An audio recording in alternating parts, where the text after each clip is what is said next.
23년도 7월 달부터 이제 시작을 하게 되었고요. 그때 나이가 27이었습니다. 네. 아, 예. 낙찰가가 1억 8,300만 원에 보증보험 가입이 가능한 금액이 2억 5천만 원 정도 됐었는데 2억 4천만 원의 전세를 맞춰서 풀피 세팅이 가능했던 물건이었습니다. 투자를 했는데 오히려 투자금이 생기는 게 풀피라고 말하는 그건가요? 맞습니다. 네. 근데 이 물건도 또 매도가 되셨다고 해서 찾아왔습니다. 맞습니다. 얼마에 매도가 됐나요? 2억 7,200만 원에 매도가 되었습니다. 와, 세정 기준에서 거의 1억 뛰기가 네. 와. 더 많은 정보와 꿀팁을 원하신다면 구독과 좋아요 눌러주세요. 안녕하세요. 부동산 경매 실전 투자자 누막수입니다. 오늘은 안양의 빌라 매도 사례를 구독자분들한테 소개시켜 드리려고 지금 현장에 나왔고요. 20대 경매 투자자의 비하인드 스토리까지 전해드릴 수 있을 것 같습니다. 나와서 한번 인사 부탁드리겠습니다. 안녕하십니까. 누막수님과 함께 부동산 스터디를 하고 있는 20대 투자자, 닉네임은 맛동산이라는 닉네임으로 활동하고 있습니다. 반갑습니다. 네, 반갑습니다.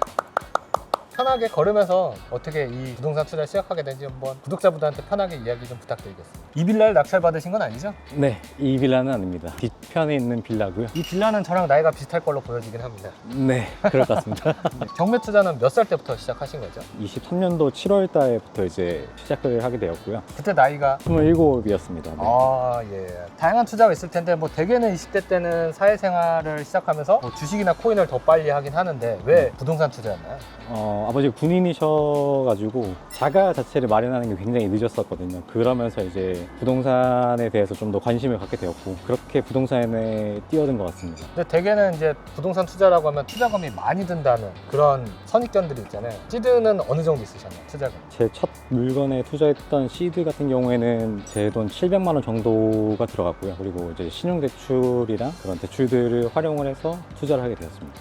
그래도 대출까지 끌어들여서 시작할 만큼 그래도 배포가 대단하셨네요. 많이 무섭긴 했는데 시작을 하지 않으면은 부동산 투자 공부만 하고 그냥 끝날 것 같다는 생각 때문에 투자를 하게 되었습니다. 그러면 이 빌라는 두 번째 낙찰 네, 받으신 건가요? 맞습니다. 두 번째 낙찰받은 사례고요. 신탁 구매로 낙찰을 받게 된 물건입니다. 지금 여기 빌라는 아까랑 다르게 확실히 신축 빌라의 느낌이 나네요. 초보자다 보니까 구축을 낙찰받게 된다면은 돈 들어가는 것도 많을 것 같기도 하고 어떤 변수가 있을지 모르기 때문에 준신축 빌라를 보게 되었고요. 이게 몇 년도 준공된 빌라죠? 이게 18년도 준공된 건물입니다. 보니까는 주차 차단기도 돼 있고 주차 관리가 잘 돼 있는 걸로 보여지고 지금 아마 세대별로 주차 구획이 다 돼 있는 걸로 보여지고 101동, 102동, 103동 이렇게 해서 약간 단지형 빌라의 느낌이 나긴 합니다. 맛동산이 받은 빌라가 여긴가요? 네, 이 동입니다. 받으신 빌라 얼마짜리 얼마 받으신 건가요? 3억 2,100만 원에 시작을 해서 제가 1억 8,300만 원에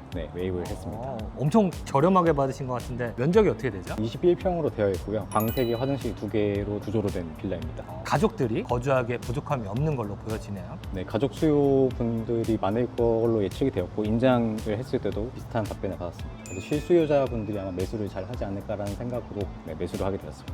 여기 저는 안양은 처음이긴 합니다. 안양 출신이신가요? 저도 한 번도 와본 적이 없습니다. 근데 어떻게 초보 투자자인데 어떻게 안양을 딱 선택하게 되죠? 지도상으로 봤을 때 입지를 따져보니까 주변에 좀 단지가 조금 큰 그런 아파트들이 밀집되어 있기 때문에 이제 아파트 입주자분들이 사용할 수 있는 인프라라든지 활용을 할 수 있겠다라는 생각 때문에 낙찰을 받게 되었습니다. 이 주변에 대해서 말씀드리자면은 1호선 관악역을 이제 대중교통으로 한 번에 이용을 할 수 있고요. 그리고 뒤쪽으로 가면은 안양 예술공원도 있고 바로 옆에 호수지구대가 있기 때문에 치안으로서도 안전하고 흔히 말하는 가성비 물건으로서 괜찮은 네. 입지의 빌라였다. 네, 그렇게 보면 될까요? 네 맞습니다. 투자금이 어느 정도 들어가셨을까요? 약 3천만 원 중후반 정도가 들어갔던 물건이었습니다. 1억 8천대 낙찰 받아서 대출을 80% 정도 받았습니다. 80% 받고 약 20% 정도의 투자금이 들어갔다. 낙찰가가 1억 8,300만 원에 보증보험 가입이 가능한 금액이 2억 5천만 원 정도 됐었는데 2억 4천만 원의 전세를 맞춰서 풀피 세팅이 가능했던 물건이었습니다. 투자를 했는데 오히려 투자금이 생기는 게 풀피라고 말하는 그건가요? 맞습니다. 네. 근데 이 물건도 또 매도가 되셨다고 해서 찾아왔습니다. 맞습니다. 얼마에 매도가 됐나요? 2억 7,200만 원에 매도가 되었습니다. 와, 세정 기준에서 거의 1억 뛰기가 네. 와, 물론 신탁 공매를 받으셨지만 이런 매력이 아닌가 싶긴 합니다. 맞습니다. 네, 저도 운이 좋았고요. 또 신탁 공매 같은 경우에는 이제 경쟁자들이 많지 않다라는 걸로 다들 알고 계실 텐데 당시에 이 물건에 입찰하셨던 분이 저 포함 8명으로 굉장히 경쟁률이 좀 치열했던 그런 물건이었습니다. 근데 대부분의 사람들이 신탁 공매하면 명도가 어렵지 않을까 생각하긴 합니다. 명도는 어떠셨나요? 명도에 대해서는 참 할 말이 많습니다. 제가 낙찰을 받자마자 거주하고 계시는 분이랑 대화를 하려고 쪽지를 남겼고 당금을 치고도 연락이 없어서 이제 지속적으로 찾아뵙기도 하고 했는데도 점유 이전 금지 가처분을 통해서 명령문이 나왔을 때 그거를 이제 문틈에 집어넣으니까 그 뒤에 연락이 왔습니다. 그래서 명도는 해결이 되었습니다. 뭐 어쨌든 법적인 절차를 통해서 명도 협상을 이끌어낸 거네요. 맞습니다. 그래서 이제 초보분들이 공매 쪽으로 가면 명도 때문에 많이 무서워하는데 해보시니까 어떤가요? 결국은 권리 분석만 잘 하셨다면은 낙찰자의 편이기 때문에 명도는 시간이 해결해 준다라고 저는 생각합니다. 이기는 게임에 승자가 너무 조바심을 내면 오히려 참여자가 주도권을 갖게 되는 그런 게임으로 변질될 수 있습니다. 초보자분들도 너무 겁먹지 마시고 시간이든 법이든 낙찰자가 이기는 게임이기 때문에 조금 더 여유로운 마음, 너그러운 마음으로 점유하는 분들을 대한다고 하면 아마 명도도 크게 어렵지 않을 겁니다. 지금 이게 두 번째 낙찰이라고 말씀하셨잖아요. 네. 추가적으로 또 진행했던 투자권이나 아니면 지금 보고 있는 그런 물건들이 좀 있을까요? 지금까지 낙찰 받았던 물건들은 한 6건 정도 되는 것 같고요. 그리고 현재 보고 있는 물건들은 주거용으로 보고 있는 이유가 단타로 제 시드를 불려가는 거를 선호하기 때문에 주거용으로 단타를 할 수 있는 그런 물건들을 주로 보고 있습니다. 빌라나 오피스텔 이런 종류가 되겠죠? 네, 맞습니다. 아파트 같은 경우에는 경쟁률이 높기도 하고 낙찰되는 금액도 높기도 하기 때문에 빌라 쪽으로 주로 많이 보고 있고요. 오피스텔도 요즘은 매도가 된 경험을 한번 맛봤다 보니까 오피스텔도 요즘은 보고 있습니다. 경매 초보 입장에서는 아파트 같은 경우는 누가 봐도 정해진 가격 내에서는 싸게 낙찰받기가 아무래도 어렵겠죠. 근데 지금 이런 빌라 그리고 오피스텔 이런 물건들은 가격적으로 파악하기가 조금은 어렵습니다. 그렇기 때문에 싸게 받을 수 있는 거고 싸게 팔았을 때 단기 매도 가능성이 높아진다. 그런 접근법으로 공매를 시작하시면 단기 매도까지 꼭 성공하실 수 있을 겁니다. 결론적으로는 이 물건 같은 경우는 20대 경매 투자자가 두 번째 낙찰 사례인데 4천만 원이 채 들지 않는 투자금으로 약 1억대 세전 수익이 난 그런 물건이 맞나요? 맞습니다. 그럼 이런 물건이 난다고 하면 빌라 투자 저도 하고 싶네요. 문박수님과 함께 강의 듣고 부동산 스터디를 한다면은 이런 좋은 물건들은 항상 추천해 주시니까 같이 함께 하시면은 저보다 더 좋은 수익을 낼 수 있지 않을까라고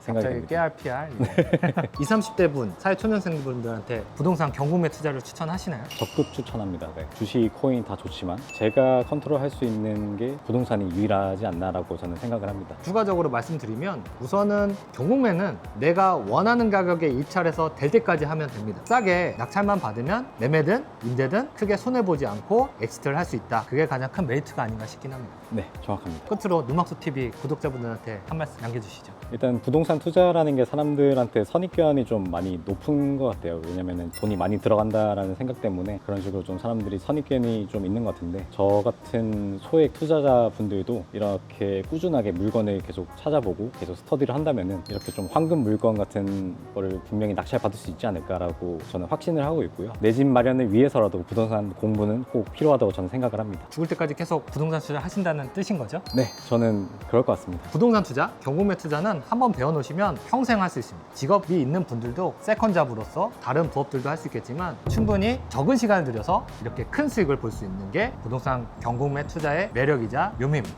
그 매력에 꼭 빠져보시길 추천드립니다.